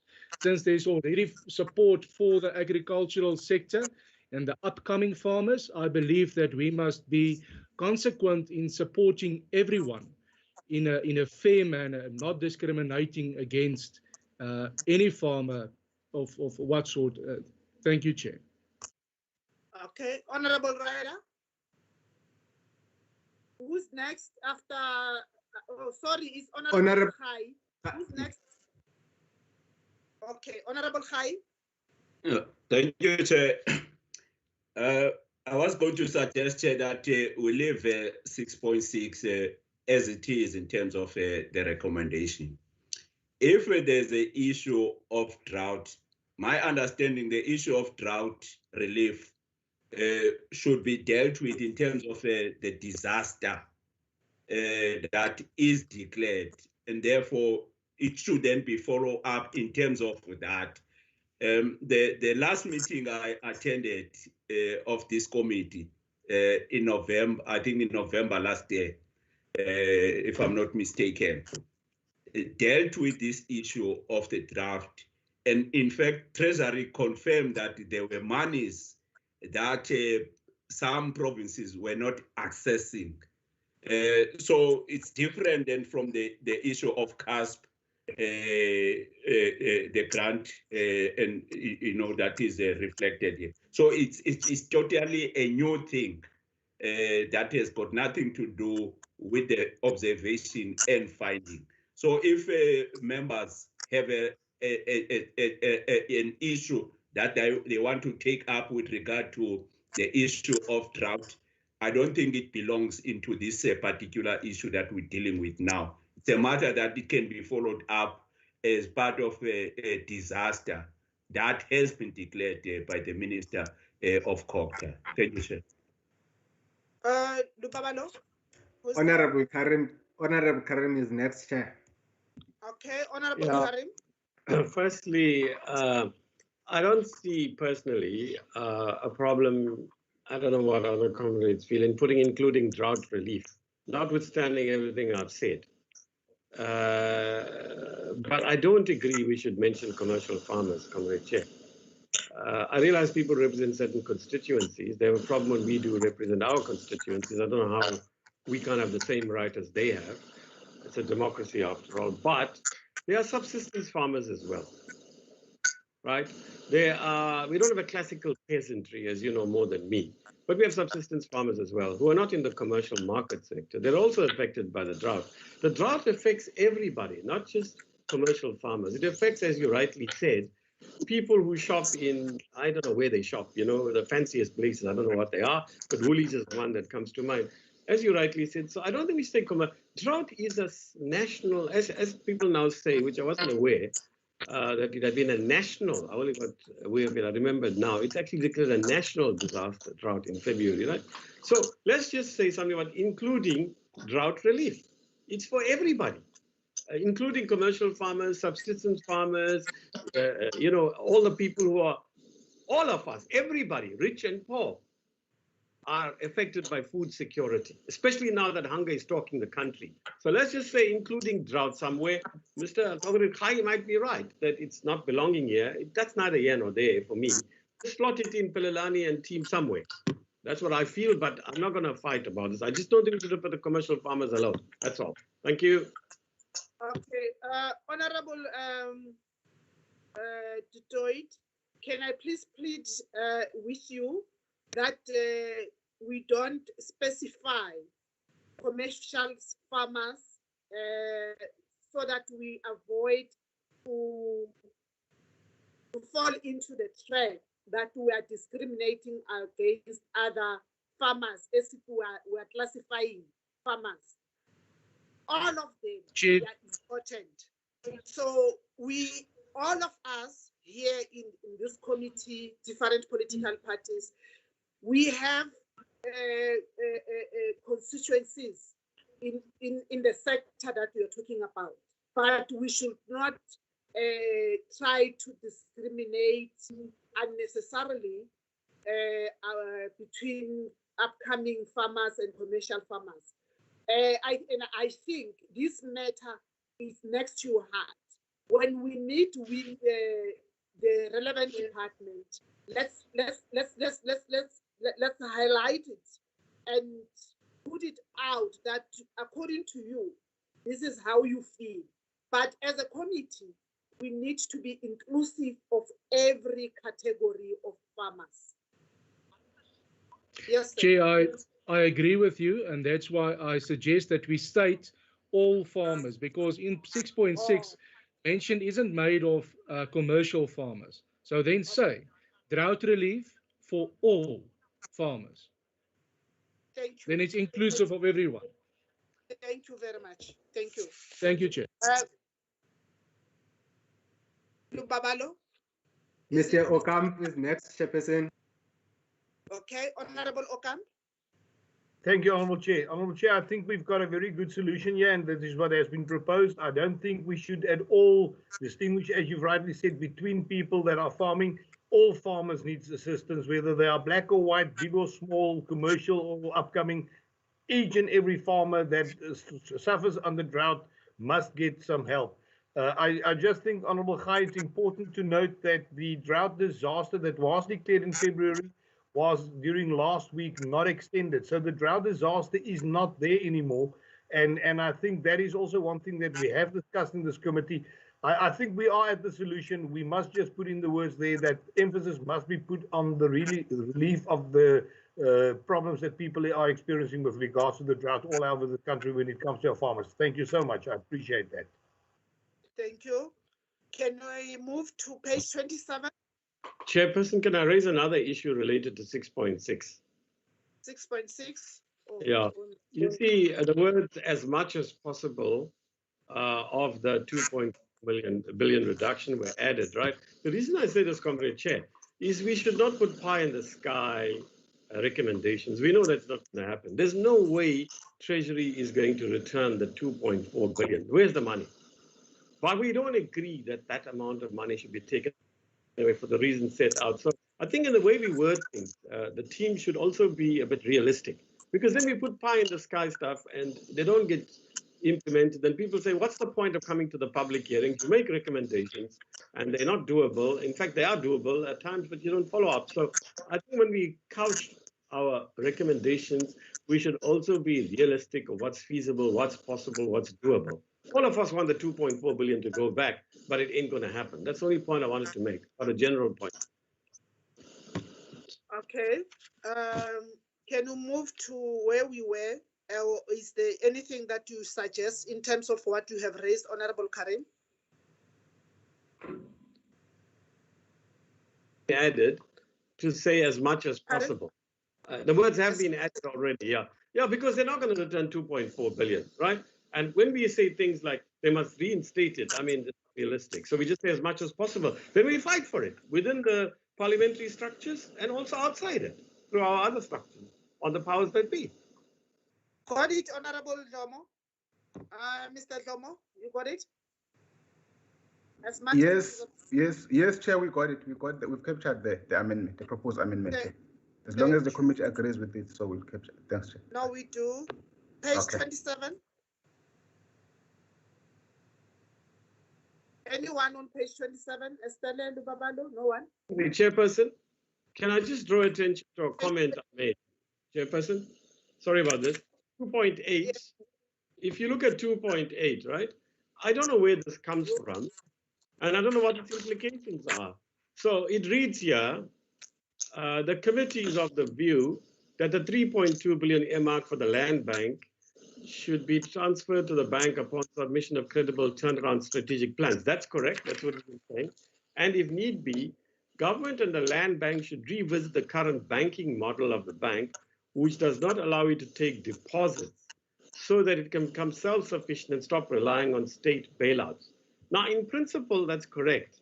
But did we actually take a position as a committee that the land bank should revisit its current banking model? Is a good proposal, which does not allow. Do we actually feel the land bank should take deposits? Was that actually discussed? Is this a policy position, or was it merely discussed without us deciding? And if we are deciding, is that what we're deciding? I'm not for or against it. I don't understand its implications. If somebody can please explain what the implications.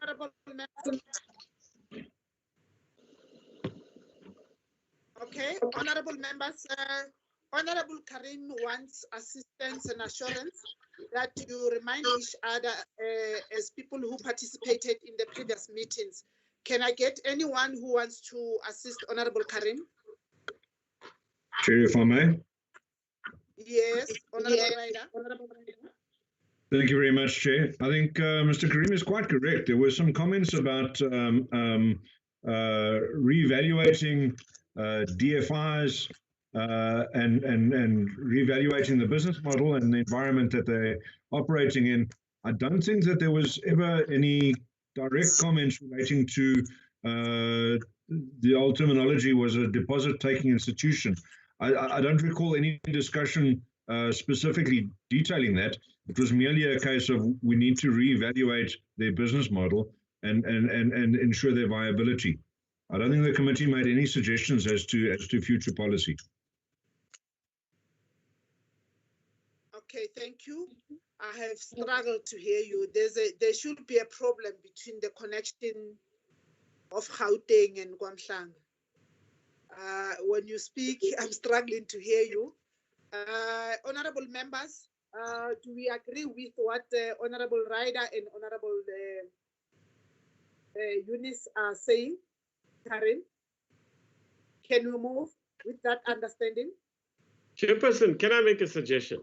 That we just remove the references to deposit taking, not because we disagree, but because we don't know what its implications are. And whoever drafted it may well be correct, but we can put this in abeyance because I think we need to carefully discuss the thing. It may be correct, Comrade, I don't know.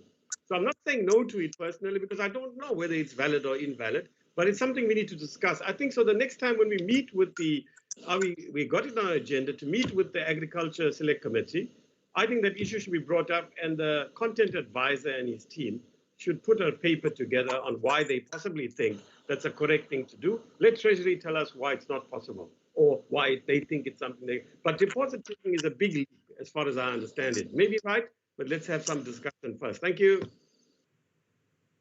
Thank you.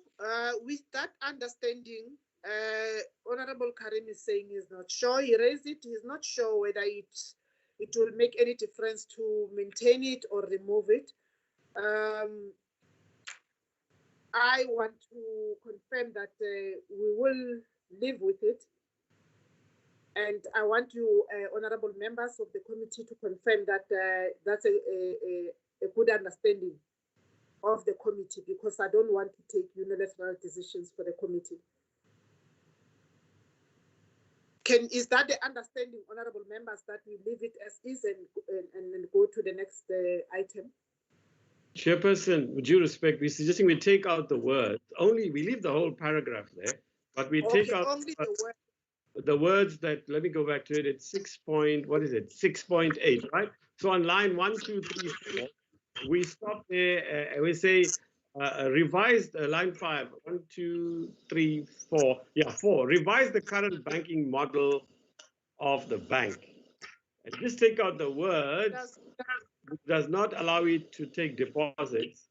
And we can make it so that we can become more self-sufficient and rely less on state funding rather than bailouts. In other words, I find it very hard to believe, Comrade Chair, that in the foreseeable future, you're going to get a land bank that's seeking to address primarily African emerging farmers that will be able to function on the criteria of a commercial bank. I think that's not a policy decision the ANC has taken.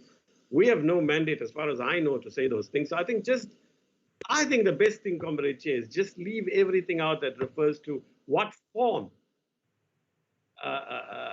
We just put, we should revisit the current banking model of the bank, which makes it more effective financially and operationally. Full stop. I don't think we can say more, Comrade Chair. It's a big leap. We don't know what the implications are, and we haven't discussed it in our study group. Okay, thank you. Mr. Dlomo, have you captured that proposal? He was yes, Chair. Yes, Chair, we've captured it. Thanks. Thank you. We now go to page 27. Anyone on page 27?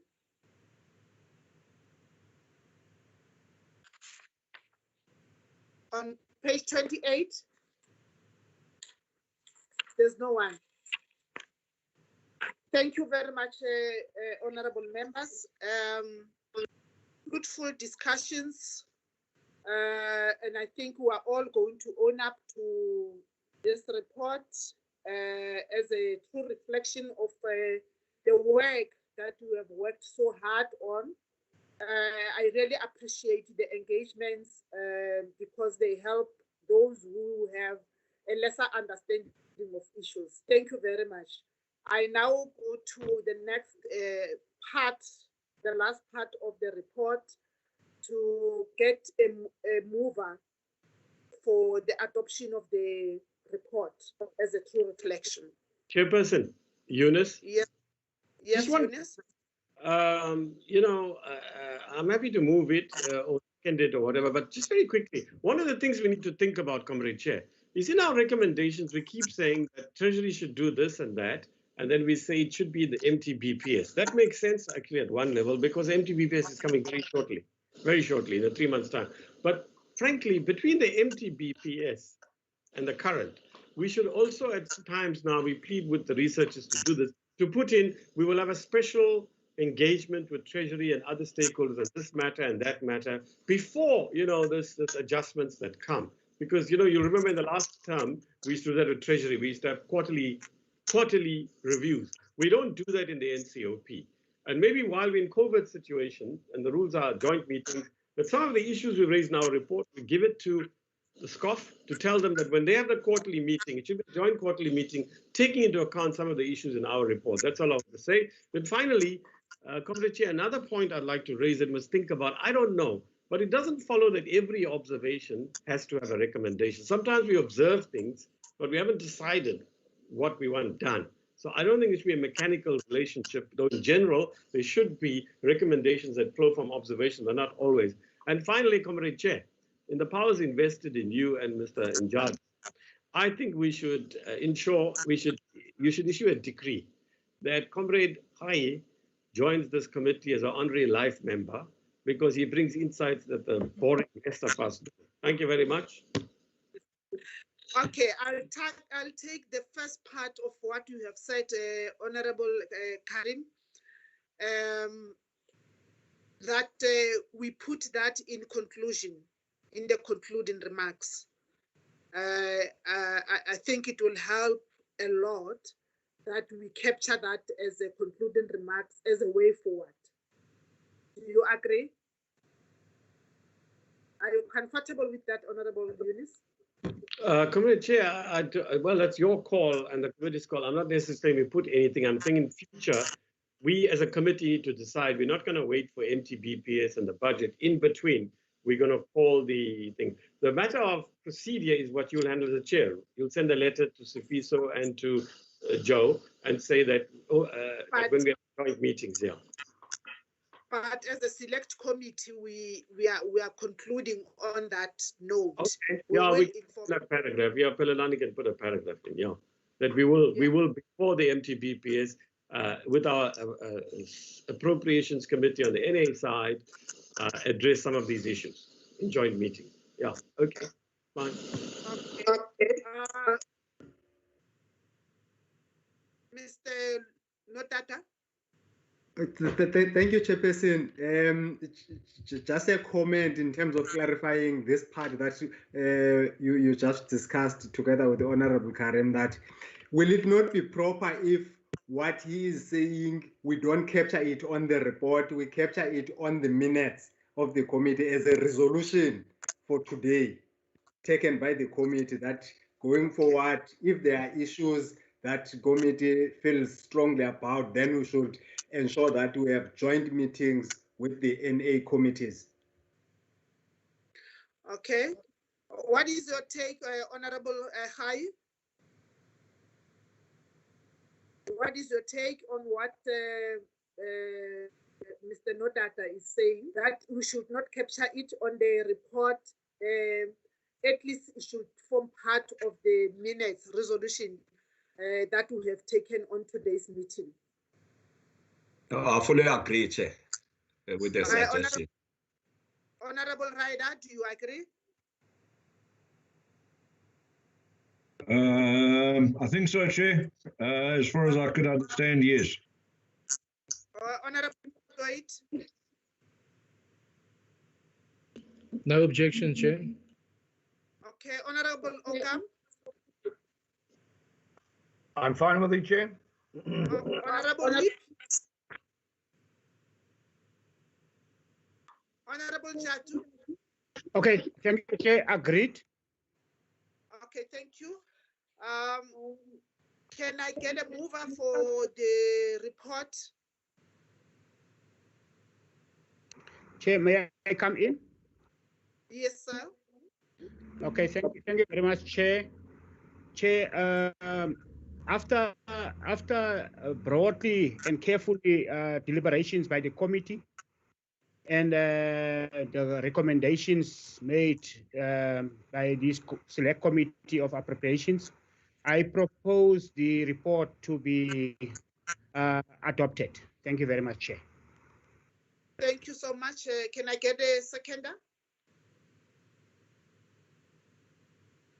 Comrade Chair, if nobody else wants a second, I'm certainly happy to do so. Thank you. Nobody wants? Where's Zolani today? Where's Nkosi? I am here. I greeted you first here in the morning and then you ignored me. Sorry, I didn't hear you. I'm going to get quickly a cup of tea, my brother. Brother Lisa, sorry. Yeah. Who's seconding between the two of you? Because you always instruct who must. He's my leader. I can't precede him. I second leadership. Thank you. Thank you very much. Dissenting view. Chairperson.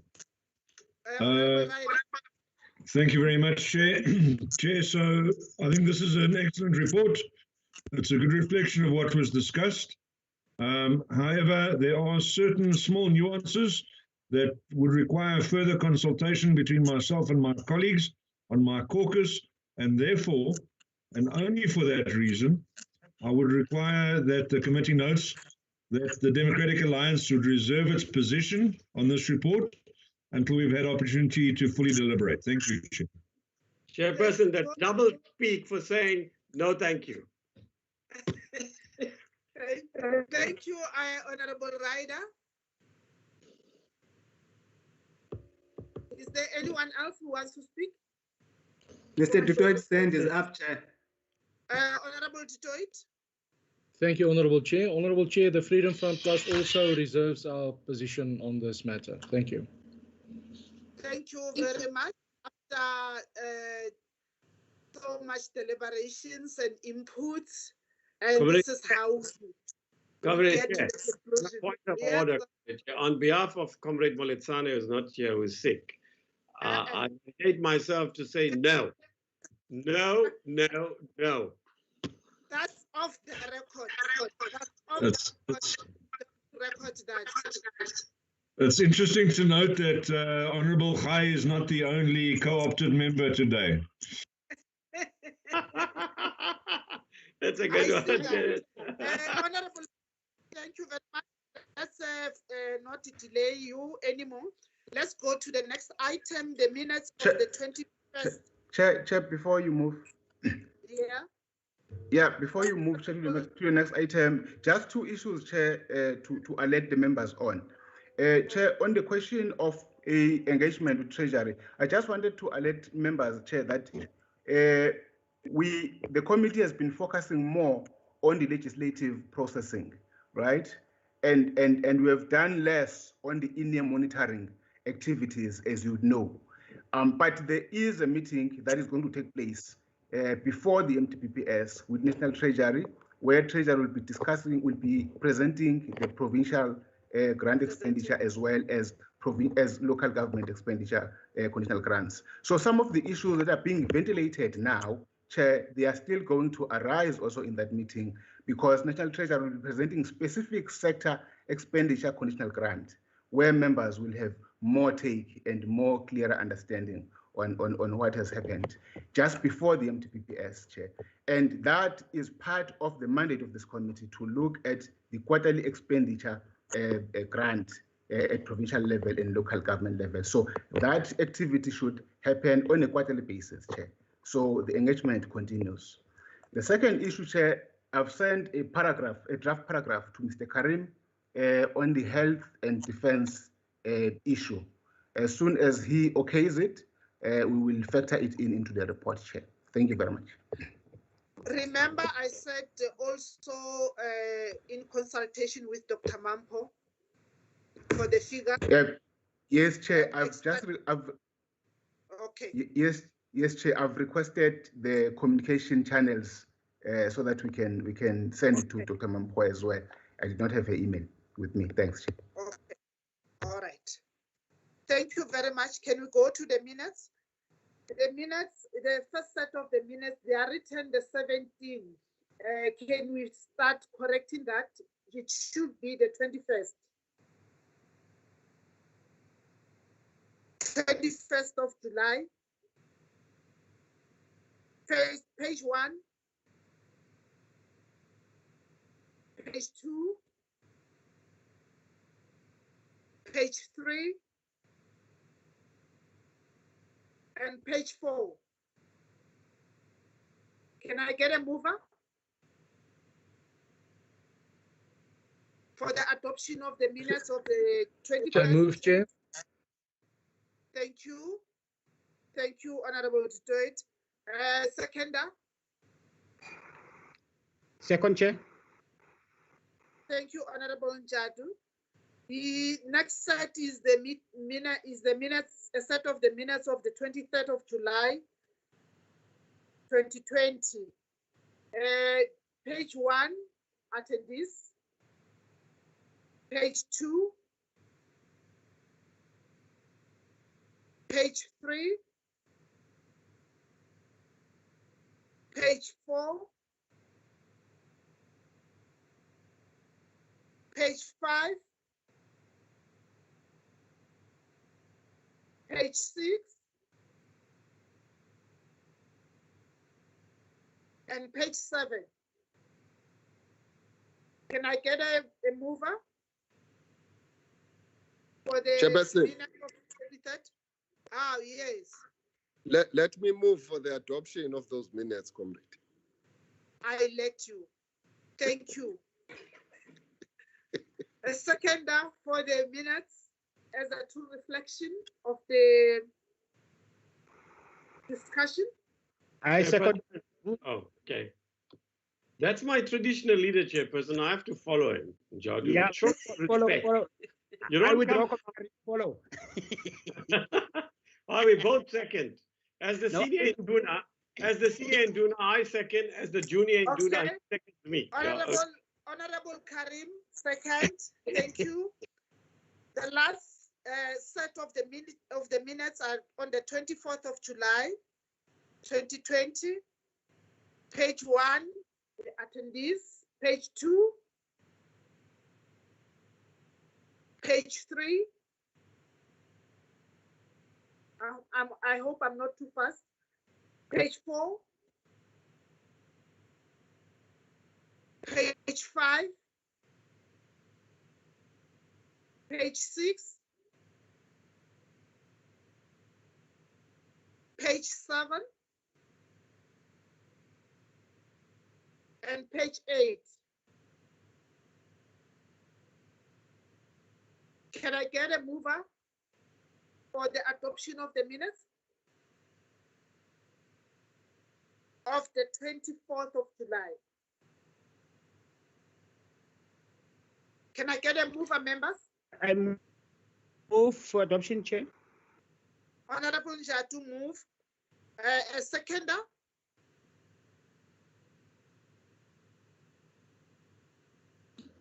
I second, Chair. Thank you, Honorable Tutoit, for seconding. Honorable members, we have come to the end of the meeting. From now on, we'll be giving the Secretariat administration to consolidate and make sure that the report is 80 seat. There will be a presentation tomorrow of the report in the House, in the plenary tomorrow. So members, thank you very much.